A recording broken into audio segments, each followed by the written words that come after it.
चलिए, very good evening to all of you. ये पहला क्वेश्चन बनाइए जो लास्ट टाइम अपन ने डिस्कस की थी। थ्योरी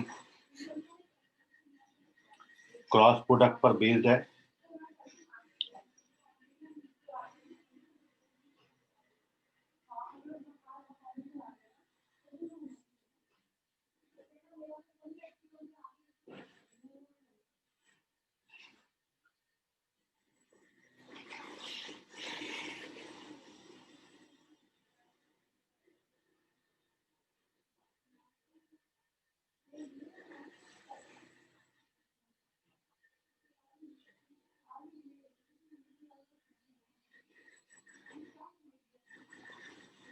कल्पेश चौधरी करेक्ट है, वेरी गुड।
संकेत तुक्का चेक करें, रॉन्ग आंसर है।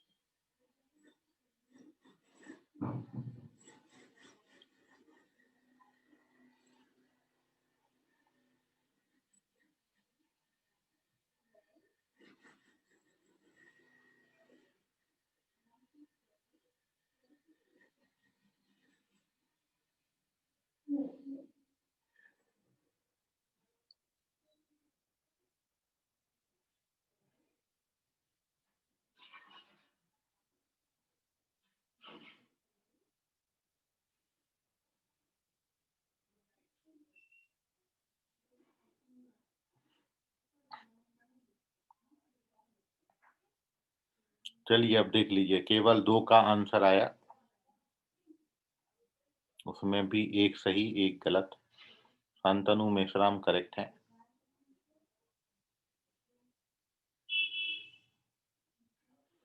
Now here we discuss the solution of this question. Shilpi Gupta check करें। This is the important point. System जो दिया आपको, राइट हैंडेड सिस्टम दिया है। राइट हैंडेड सिस्टम में जब आपको मतलब एंटी क्लॉकवाइज डायरेक्शन आपने लेनी है, तो आपको वेक्टर सी पूछा है। तो वेक्टर सी जो है it is B cross A. याद रखें, ऑर्डर मायने रखता है, ऑर्डर ब्रेक नहीं करना। तो वेक्टर सी बस इतना आपको पहचानना है, जब राइट हैंडेड सिस्टम दिया होगा तो इस तरीके से सी के बाद बी लेंगे, बी के बाद ए लेंगे। इसके बाद आप एक प्रोडक्ट और पढ़ोगे, स्केलर ट्रिपल प्रोडक्ट, 3 वेक्टर का प्रोडक्ट हम पढ़ेंगे। वहां पर ये पॉइंट जाके आपको और क्लियर होगा। फिलहाल ये राइट हैंडेड सिस्टम बोल रहे हैं, तो सी के बाद बी के बाद ए लेंगे। इस तरीके से एंटी क्लॉकवाइज डायरेक्शन आपने लेनी है। तो वेक्टर सी जो है वो बी क्रॉस ए के बराबर होगा। Now vector B is given vector J, और उसका ए के साथ क्रॉस प्रोडक्ट निकालना है। X I plus Y J plus Z के साथ क्रॉस प्रोडक्ट। तो जे क्रॉस आई बनेगा, जे क्रॉस आई माइनस के होता है। जे क्रॉस जे 0 हो जाएगा, और जे क्रॉस के आई बनाएगा, तो it is Z into vector I, which can be written Z I minus X K. So first option correct है। तो इतना था। मेन ये है कि सिस्टम आपको कैसा दे रखा है, उसके मुताबिक आप इसको फॉलो करेंगे। राइट हैंडेड सिस्टम दिया है, एसी भी 3 वेक्टर दिए हैं,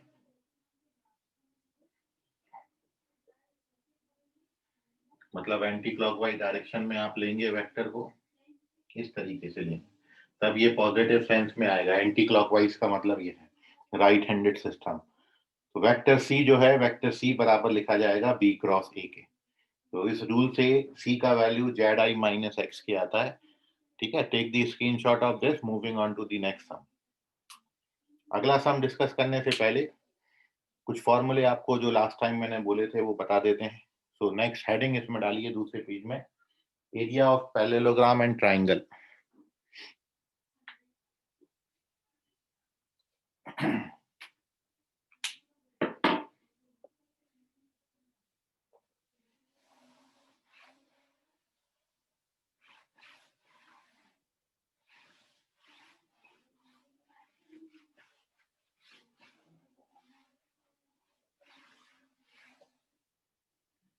area of parallelogram and triangle.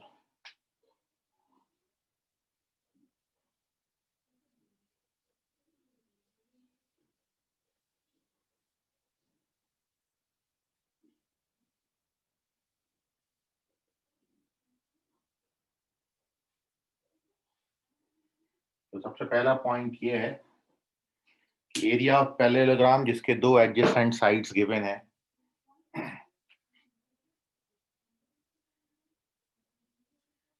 Area of parallelogram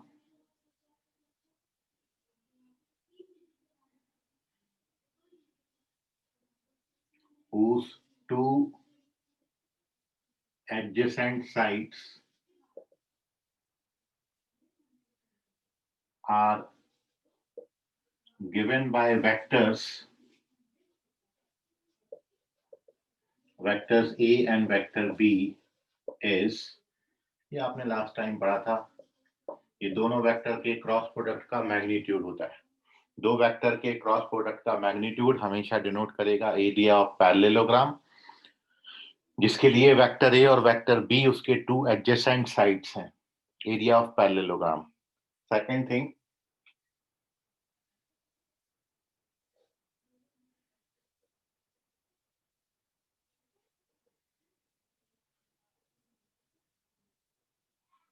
again area of parallelogram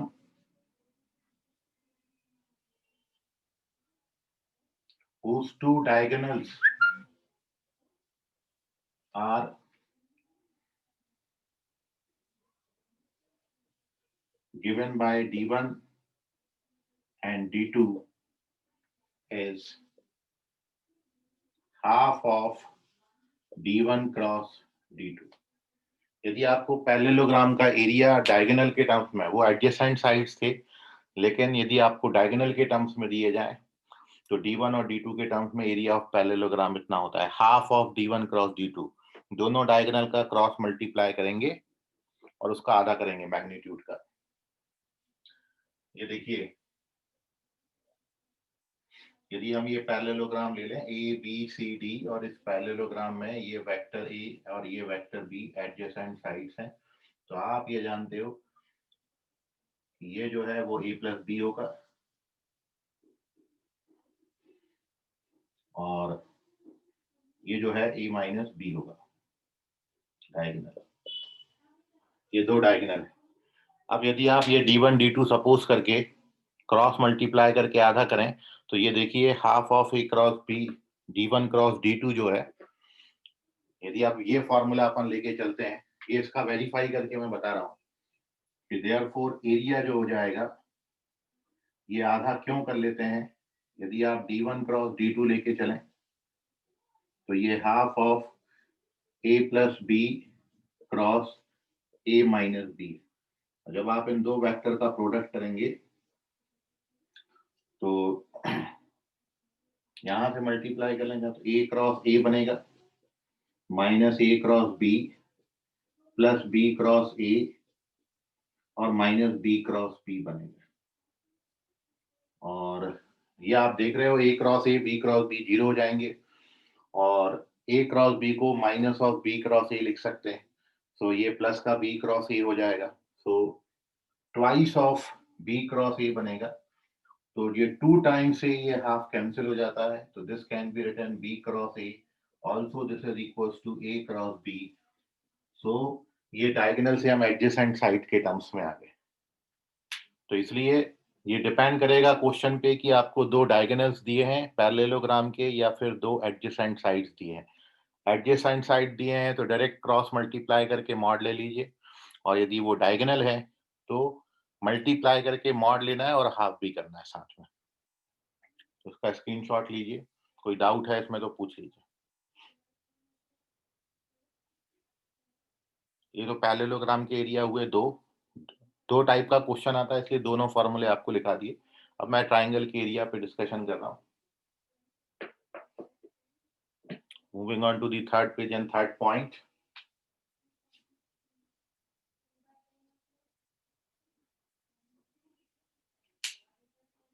sir पूरा block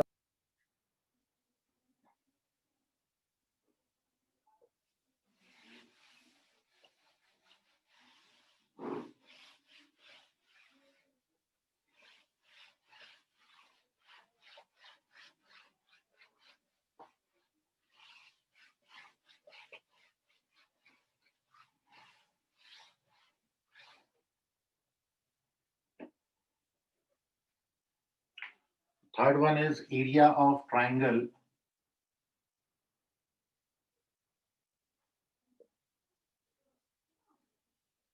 whose two adjacent sides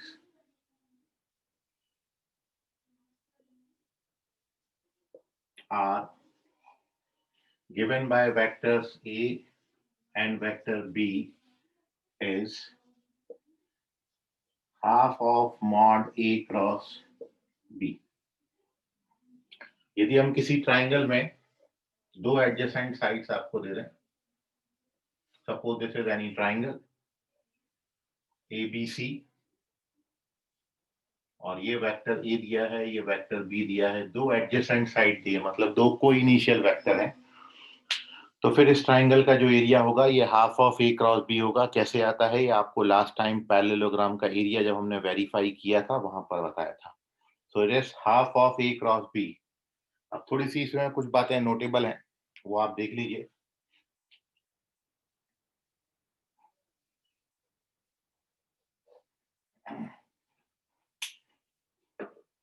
तो ये जो एरिया आपने अभी लिखा है हाफ ए क्रॉस बी, और आप देख रहे हो कि ये जो ए क्रॉस बी है, वेक्टर ए जो है वो ये है ए बी, इस डायरेक्शन में है, और वेक्टर बी ये है, कोई इनिशियल वेक्टर होना चाहिए। तो आप वेक्टर ए को लिख सकते हैं ए बी वेक्टर। तो this is A B cross A C, ये पहली बात होगी। तो सिमिलरली ये जो एरिया ऑफ पैरेललोग्राम है, ये जरूरी नहीं है आपको यदि ए बी और ए सी दिए हो, कोई इनिशियल वेक्टर कोई भी दो ले सकते हो। मतलब ये जो एरिया ऑफ ट्राइंगल है, एक तो आप इसको half of A B cross A C लिख सकते हैं, या this is equals to half of, यदि बी से शुरू कर लें, आपको क्वेश्चन में बी ए और बी सी वेक्टर दिया है तो भी आप इनका क्रॉस प्रोडक्ट करके निकाल सकते हैं। बी ए क्रॉस बी सी भी वही एरिया को डिनोट करेगा, और यदि सी से शुरू करेंगे तो सी के लिए कोई इनिशियल वेक्टर सी ए क्रॉस सी बी हो जाएंगे। तो ये एरिया ऑफ पैरेललोग्राम होता है, सॉरी एरिया ऑफ ट्राइंगल है।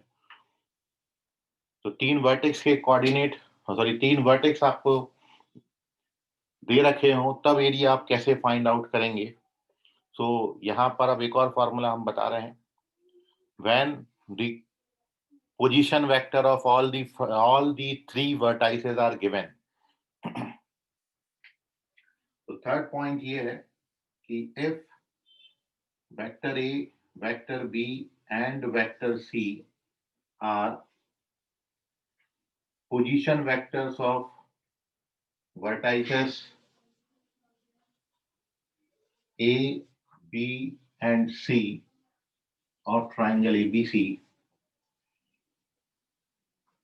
then area is equals to half A cross B plus B cross C plus C cross A के बराबर होता है। तब एरिया ये होता है half A cross B plus B cross C plus C cross A. अब ये कैसे आया उसका वेरिफिकेशन, साथ में एक और इम्पोर्टेंट पॉइंट हम डिस्कस करेंगे। नीचे जगह नहीं बची, स्क्रीनशॉट ले लीजिए, फिर अपन इसको एक्सप्लेन करते हैं। सर वीडियो पूरा ब्लैंक। री एंटर करो। Moving on to the fourth point,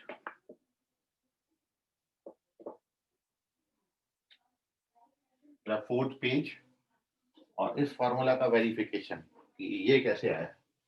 कोई भी एक फॉर्मूला इसमें से पकड़ लीजिए, क्योंकि ये तो अपन वेरीफाई कर चुके हैं, इसमें से हमने ये फॉर्मूला ले लिया, इसकी हेल्प से ये आ जाएगा।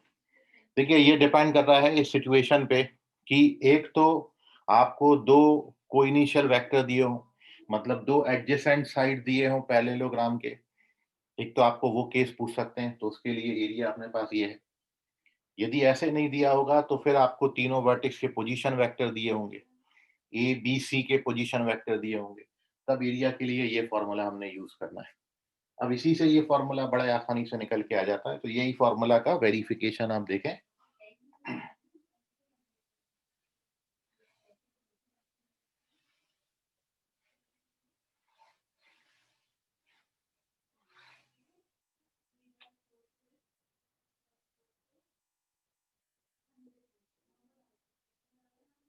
तो वेरिफिकेशन है, आप ये जानते हो कि ट्राइंगल का एरिया जो होता है वो half A B cross A C होता है, ये अपन एरिया जानते हैं।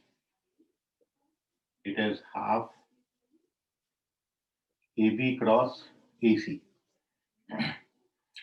अब ए बी का जो पोजीशन वेक्टर हो जाएगा, इसके मुताबिक ए बी का पोजीशन वेक्टर आएगा बी माइनस ए, बी का पोजीशन वेक्टर माइनस ए का पोजीशन वेक्टर, और इसका क्रॉस प्रोडक्ट करना है सी माइनस ए से। और अब इसको आप मल्टीप्लाई कर लीजिए। When you multiply this, it is half B cross C minus का बी क्रॉस ए माइनस का ए क्रॉस सी, और ए क्रॉस ए जीरो हो जाएगा, उसको छोड़ दिया। और अब सारे साइन पॉजिटिव कर लीजिए, तो हाफ ये माइनस बी क्रॉस ए को प्लस ए क्रॉस बी लिख दिया, ये प्लस का B cross A C as such है, और ये माइनस ए क्रॉस सी को हम प्लस सी क्रॉस ए लिख सकते हैं। So this is the required area. तो जो एरिया आपको इस तरीके से दिखता है एडजेसेंट साइड के टर्म्स में, यदि पोजीशन वेक्टर और वर्टाइसेस दे रखें, तब एरिया ऑफ ट्राइंगल हम ऐसा यूज करेंगे। और इसी से एक बात निकल के आती है notable,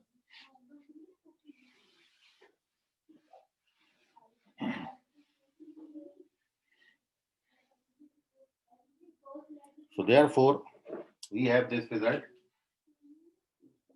if point A with position vector A, point B whose position vector is vector B, and point C with position vector vector C are collinear, then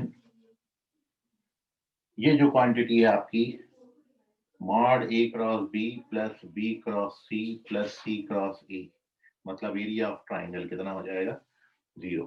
तो if you have to show that the 3 points are collinear, तो a cross b plus b cross c plus c cross a का जो सम है वो हमेशा 0 आएगा, और 0 का मैग्नीट्यूड 0 होता है, इसलिए मॉड आप छोड़ भी सकते हैं। तो ये कोलिनियरिटी का कंडीशन है, a cross b plus b cross c is equals to plus c cross a equals to 0। तो this is the condition of collinearity of 3 points, एक ही लाइन पर होने की कंडीशन है।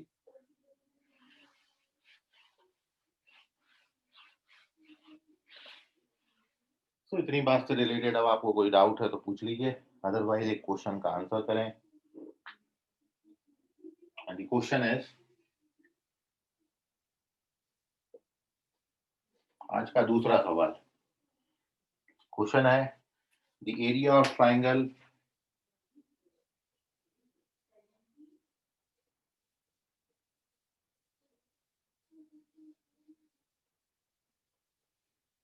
whose vertices are 1 minus 1 2, ये पहला वर्टेक्स दिया है, 2 1 minus 1, and vector point C, vertex C का कोऑर्डिनेट 3 - 1 2 दिया है।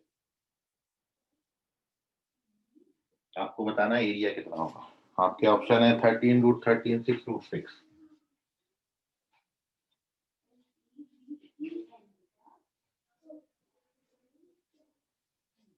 Which one is correct?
ठीक है, करेक्ट है संकेत तुपकर।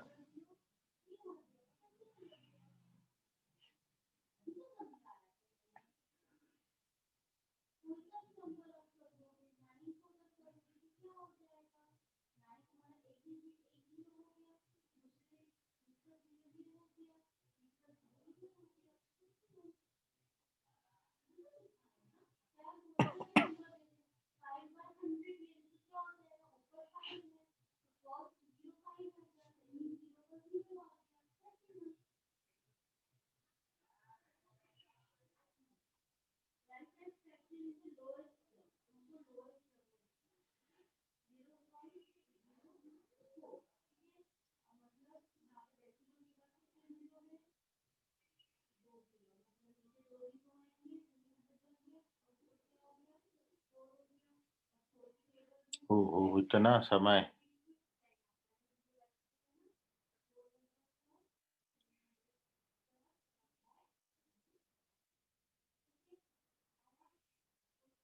ये स्केलर ट्रिपल प्रोडक्ट है, आगे अपन इसके बाद जस्ट स्केलर ट्रिपल प्रोडक्ट पढ़ेंगे, वहां पर आएगा ये नोटेशन। कल्पेश चौधरी करेक्ट है। बट सर वो वीपीएम में तो इसे वेक्टर के तरह भी यूज किया है। वेक्टर में ही तो बता रहा हूँ नहीं टॉपिक। सर, वेक्टर प्रोडक्ट मतलब। हाँ, तो वो स्केलर प्रोडक्ट होता है, 3 वेक्टर का प्रोडक्ट है, एक स्केलर क्वांटिटी आती है A.B×C। ठीक है। ठीक है, हाँ सर। हाँ।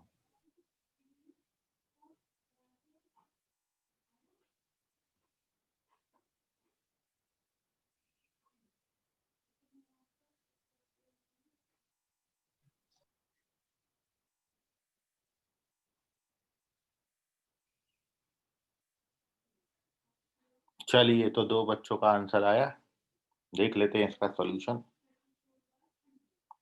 तो सबसे पहले तो 3 पोजीशन वेक्टर तीनों वर्टेक्स के दिए हैं, तो अपन 2 एडजेसेंट साइड्स बना लेते हैं। यहाँ पर एक ए बी बना लिया और एक ही ए सी। तो ए बी वेक्टर जो होगा वो बी के पोजीशन वेक्टर में से ए का पोजीशन वेक्टर सब्ट्रैक्ट करना है। 2 - 1 1 होगा, 1 - 1 2 हो जाएगा, और -1 - 2 is -3j, सॉरी -3k। तो ये ए बी का पोजीशन वेक्टर आएगा, और अब अपन निकाल लेते हैं ए सी का पोजीशन वेक्टर। मतलब सी में से ए को सब्ट्रैक्ट करना है, तो इट इज 2i। जे वाला जे में सब्ट्रैक्ट करेंगे तो उड़ जाएगा, 0 हो जाएगा, और 2 ये भी 0 हो जाएगा, तो केवल 2i बचेगा। तो ये आ गया आपका ए बी और ए सी। और अपन जानते हैं एरिया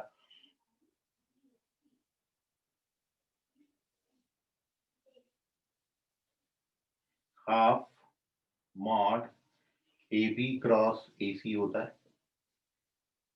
तो जब आप ए बी क्रॉस ए सी करेंगे,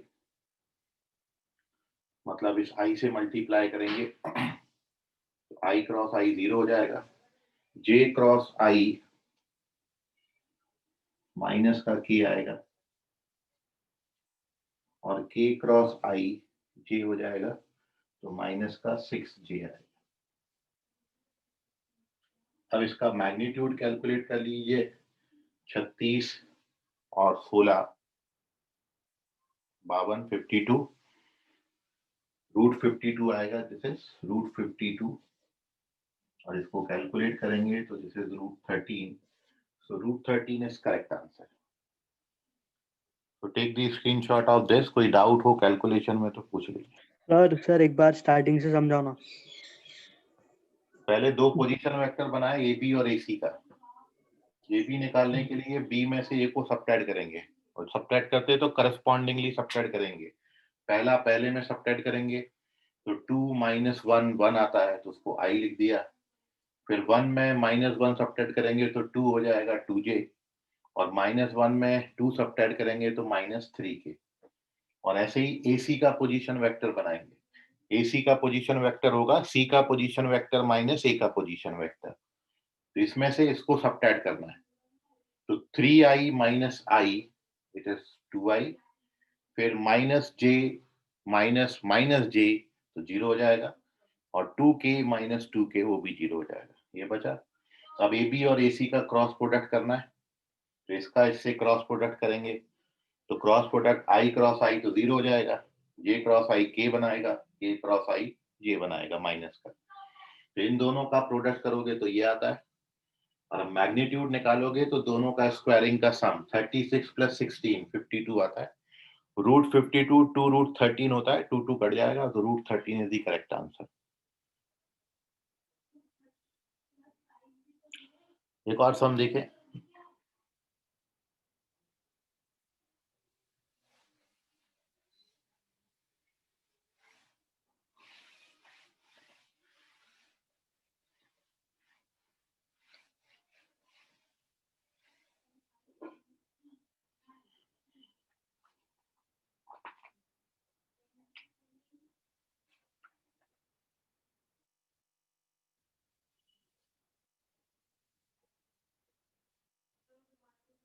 If vector A is I plus j plus k,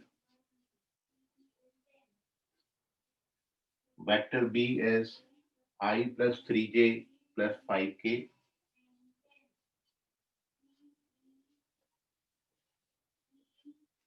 and vector C is 7i plus 9j plus 11k.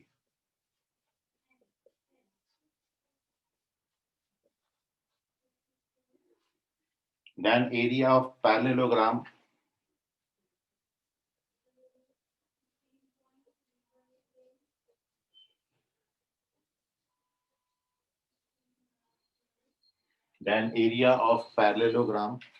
having diagonals A plus B and B plus C.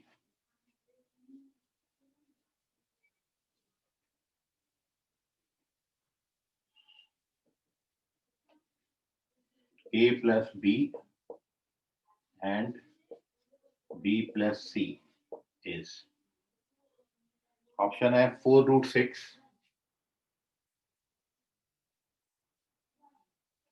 half of √21, √6/2 or √6.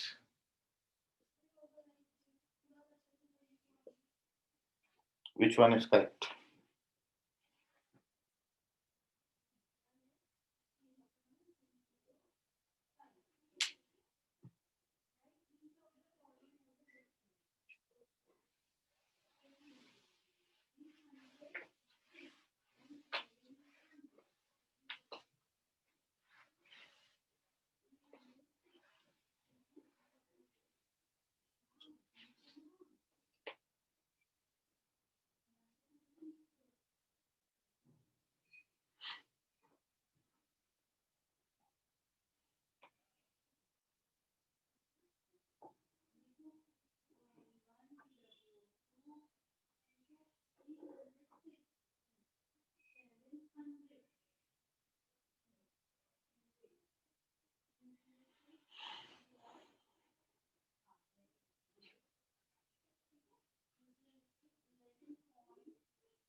Lonare Ankesh correct है।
ठीक है Sanket Tupkar.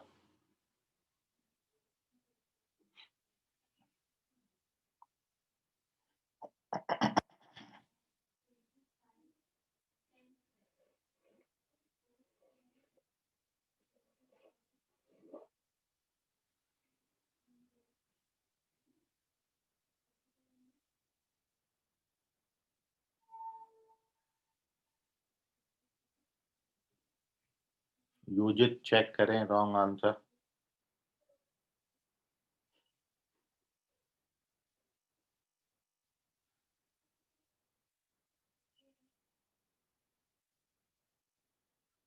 Shantanu Meshram correct है।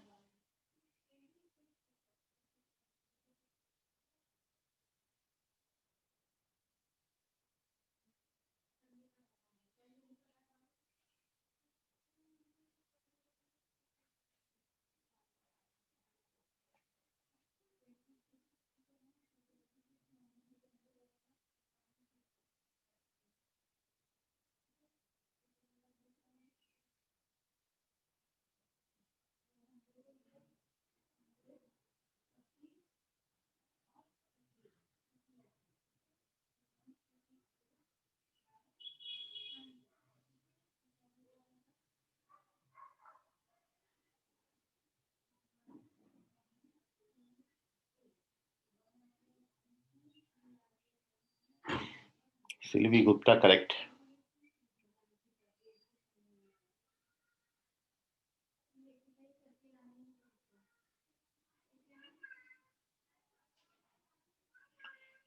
चलिए तो देखिए अब solution. Correct answer first option है इसका 4√6। सॉल्यूशन में चूंकि ये डायगोनल आपको बोले हैं तो आपने पढ़ा है जो रिक्वायर्ड एरिया है it is half of a plus B cross b plus C, दोनों डायगोनल का क्रॉस प्रोडक्ट का हाफ। तो a प्लस बी करेंगे तो this gives you 2i plus 4j plus 6k, और b प्लस सी करेंगे तो this gives you 8i plus 12j plus 16k। अब इन दोनों का आपने क्रॉस प्रोडक्ट करना, उसका मैग्नीट्यूड निकालना। ये दो वेक्टर का क्रॉस प्रोडक्ट आपने इस तरीके से पढ़ा था।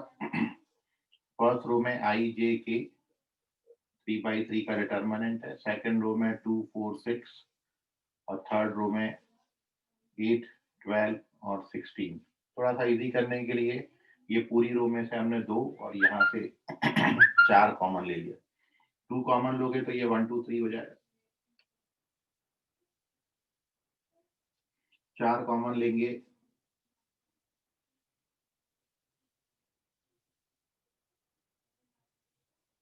और इसको कैलकुलेट कर लीजिए। तो this gives you 8 times of 8 minus 9, 6 minus 4 और 3 minus 4, तो ये आता है इसका मैग्नीट्यूड निकाल लीजिए, तो ये इन दोनों का प्रोडक्ट आएगा। तो this gives you 1/2 mod -8i plus 16j -8k। इसका मैग्नीट्यूड कैलकुलेट कर दीजिए। तो मैग्नीट्यूड निकालने के लिए आप 8 बाहर निकाल के इसका भी मैग्नीट्यूड निकाल सकते हो। तो ये √6 आएगा, 8 बाहर आएगा तो बाहर 4 हो जाएगा, क्योंकि 8 बाहर निकालोगे तो ये 4 times of -i plus 2j -k ऐसा बचेगा। और अब मैग्नीट्यूड निकालोगे तो इसका मैग्नीट्यूड ये दे देता है √6। तो 4√6 इज द करेक्ट ऑप्शन। इसका स्क्रीनशॉट ले लें, कोई डाउट है तो पूछें।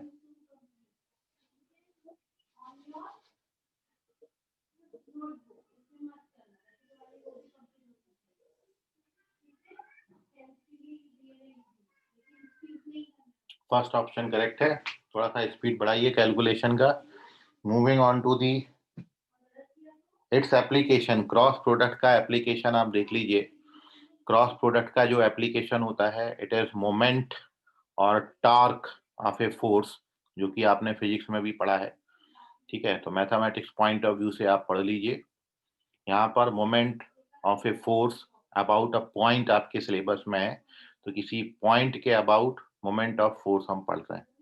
तो नेक्स्ट हेडिंग डाल लीजिए, मोमेंट और टॉर्क ऑफ ए फोर्स।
तो बताइए संकेत तुपकर क्या होता है मोमेंट ऑफ फोर्स या टॉर्क?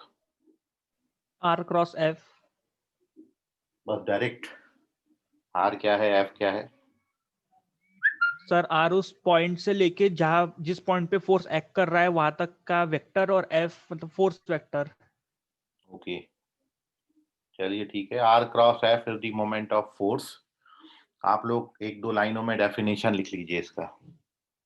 ठीक है, फॉर्मूला इतना ही होता है बस, R×F। क्वेश्चन में R और F दोनों आपको देंगे, दोनों का क्रॉस मल्टीप्लाई कर लीजिए, मोमेंट ऑफ फोर्स मिल जाएगा।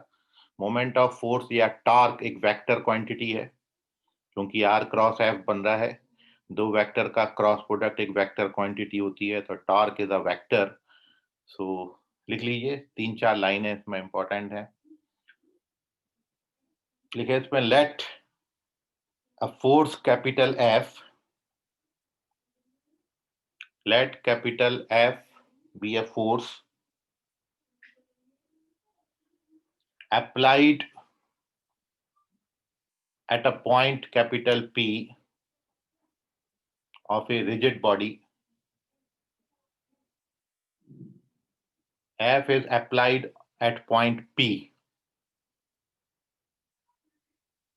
Then the moment of force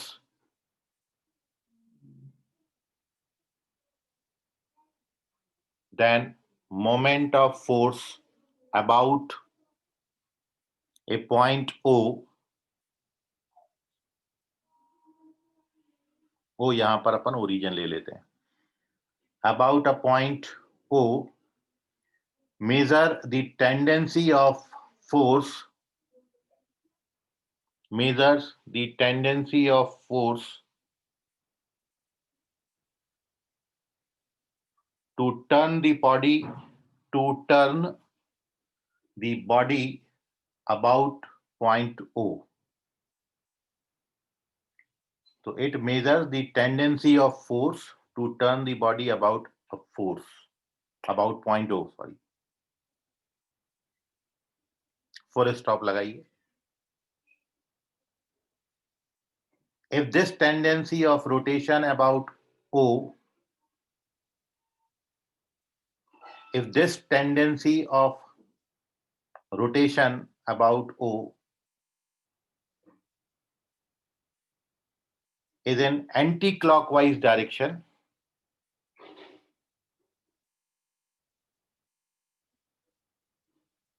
then the moment is positive, otherwise it is negative. तो बिल्कुल वही है जो मैथमेटिक्स में आप पढ़ते आए, एंटी क्लॉकवाइज डायरेक्शन अपन पॉजिटिव सेंस लेंगे, क्लॉकवाइज डायरेक्शन नेगेटिव सेंस में लिया जाता है. So if this tendency of rotation about O is in anti-clockwise direction, then the moment is positive, otherwise it is negative. Line change करके लिख लें.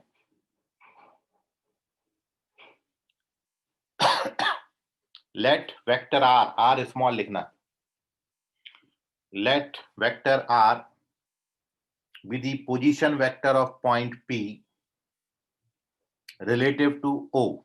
Relative to O का मतलब है O के रिस्पेक्ट में हमने लिया है, जिसके अबाउट हमने मोमेंट ऑफ फोर्स निकालना है. तो let r vector r लिखना. Let vector r be the position vector of P relative to O. Then the moment or torque of force capital F, then the moment or torque of force capital F about the point O, about the point O is defined as the vector, m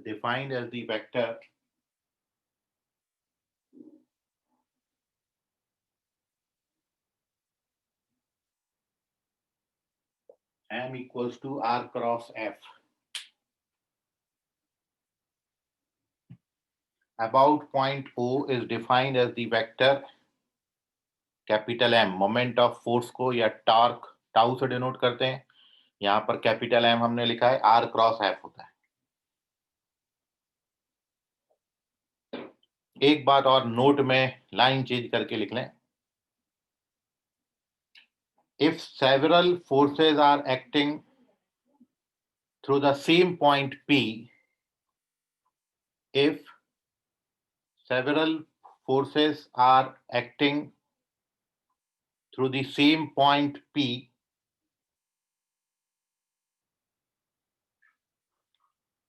then the vector sum of moment,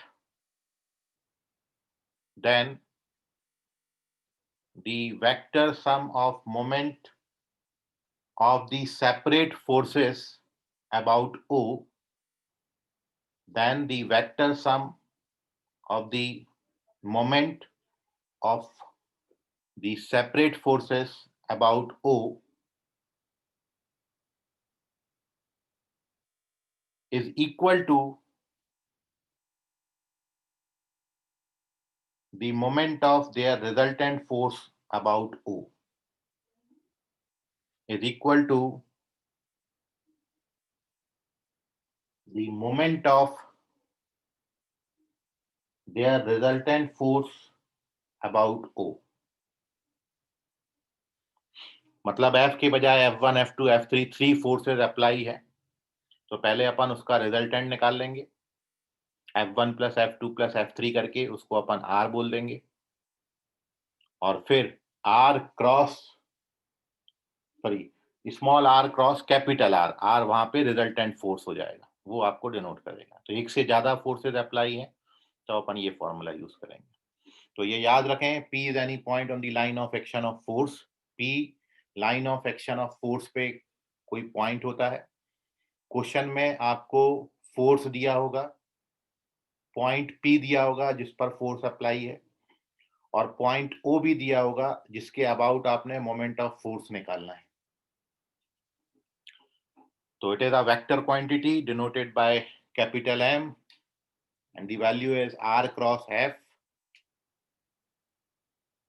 r position vector है और r यहां पर OP हो जाएगा, और f तो आपको question में गिवन है। तो कई बार आपको r डायरेक्टली वेक्टर दे देते हैं, डिस्प्लेसमेंट डायरेक्टली दे देते हैं, अदरवाइज O और P सेपरेटली जब देंगे तो OP वेक्टर जो होगा वो r को डिनोट करेगा और फोर्स आपको क्लियरली मेंशन होगा क्वेश्चन में।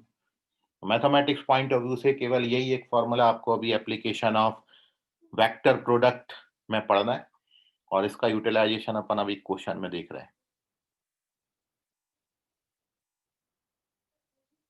इतनी थ्योरी में आपको कोई डाउट सवाल है आपके मन में तो पूछ लीजिए।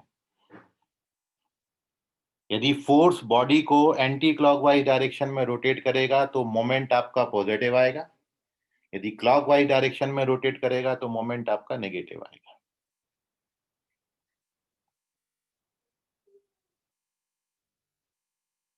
चलिए सो देखते हैं question based on this.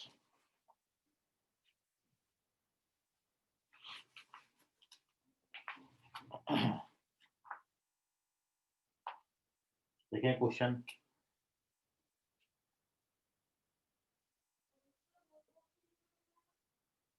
Three forces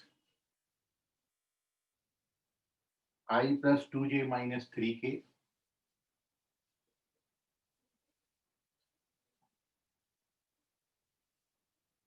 to I plus 3j plus 4k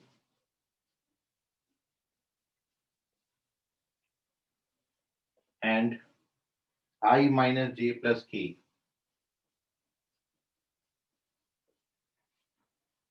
are acting on a particle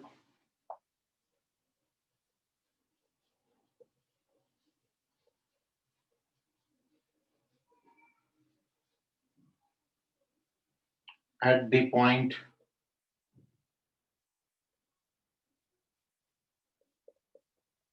0, 1, 2.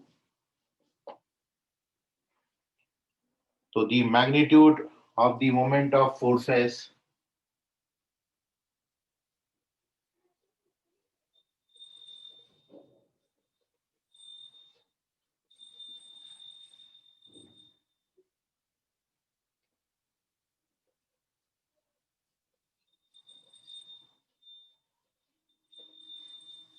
about the point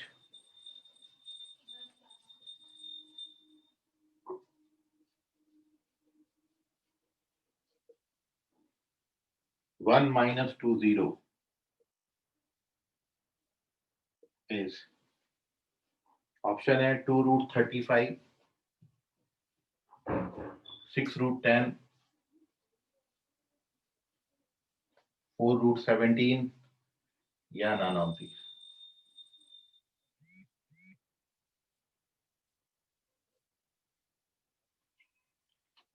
Which one is correct?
संकेत तुपकर करेक्ट है।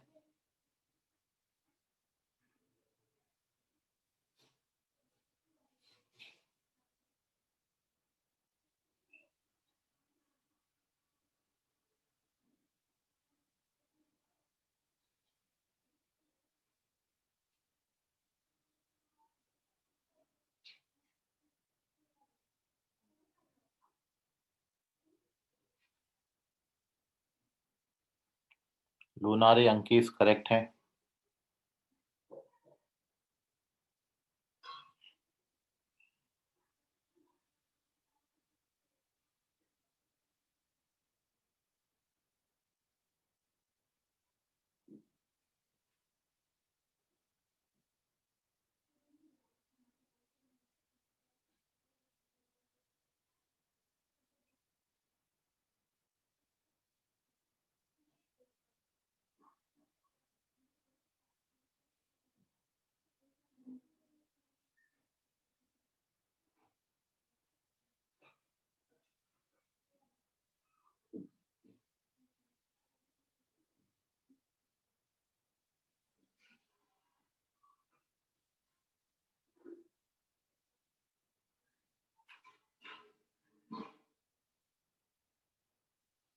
केवल 2 आंसर।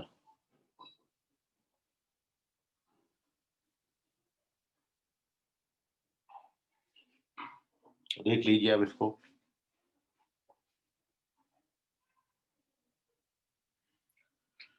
सबसे पहले तो अपन रिजल्टेंट फोर्स निकाल लेते हैं तीनों फोर्स का। इसको कैपिटल एफ से डिनोट कर दिया। तीनों का सम करोगे तो आई वाला आई में ऐड हो जाएगा। 4i 4j 2k। अब यदि इस पॉइंट को मैं P और इस पॉइंट को A नाम दे दूं तो PA का position vector -i plus 3j plus 2k, ये PA आ जाएगा। और अब कर दीजिए आप R क्रॉस F। मुझे चेक करें रॉन्ग है।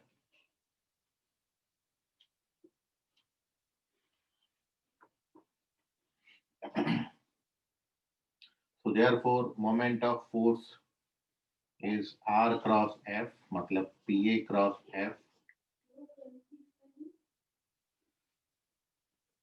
it is IJK PAK -132,442 6 minus 8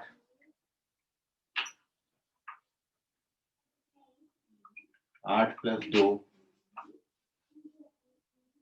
-4 -12।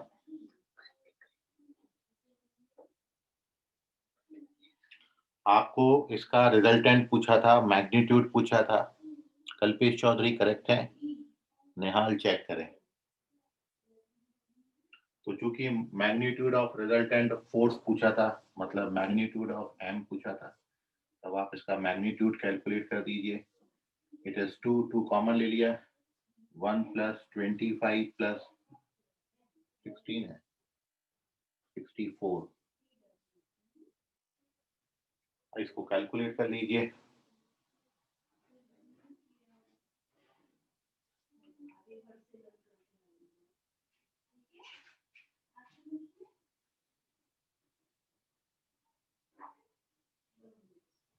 हम्म, 90 बन रहे थे, 65 70 20 90। It is 2 root over 90, 3 common ले लीजिए, 6 root 10। So this is your answer. Second option correct है, 6 root 10। So take the screenshot of this। इस तरीके से क्वेश्चन में आपको पॉइंट भी देंगे line of action of force पे, और साथ में जिसके अबाउट आपको मोमेंट निकालना है वो भी दिया होगा पॉइंट, और एफ भी दिया होगा। एफ एक या एक से ज्यादा दे सकते हैं फोर्स। एक से ज्यादा होगा तो उनका रिजल्टेंट निकाल लीजिए और इस तरीके से क्रॉस मल्टीप्लाई कर लीजिए। Moment of force vector quantity है, बट हियर आपको पूछा था magnitude of resultant, sorry magnitude of moment, इसलिए हमने मॉड निकाला है, एक स्केलर क्वांटिटी बनी। इसका स्क्रीनशॉट लीजिए। कल कुछ क्वेश्चन के साथ अपन यहाँ पर, अभी तक अपन ने 2 वेक्टर का प्रोडक्ट पढ़ा, स्केलर प्रोडक्ट और वेक्टर प्रोडक्ट। अब अपन 3 वेक्टर्स का प्रोडक्ट पढ़ेंगे, स्केलर ट्रिपल प्रोडक्ट, एसटीपी बोलते हैं उसको। फिर पढ़ेंगे वीटीपी वेक्टर ट्रिपल प्रोडक्ट, और फिर आपको 4 वेक्टर का प्रोडक्ट भी बताऊंगा। ठीक है, सो इन सब बातों पे डिस्कशन करेंगे अगली क्लास में। आज के लिए फिलहाल इतना, धन्यवाद, बाय। सर इस वीक क्या आएगा? वेक्टर आया था अभी, हाँ सर। क्या बचा 11th में? Sir straight line, circle, conic. तो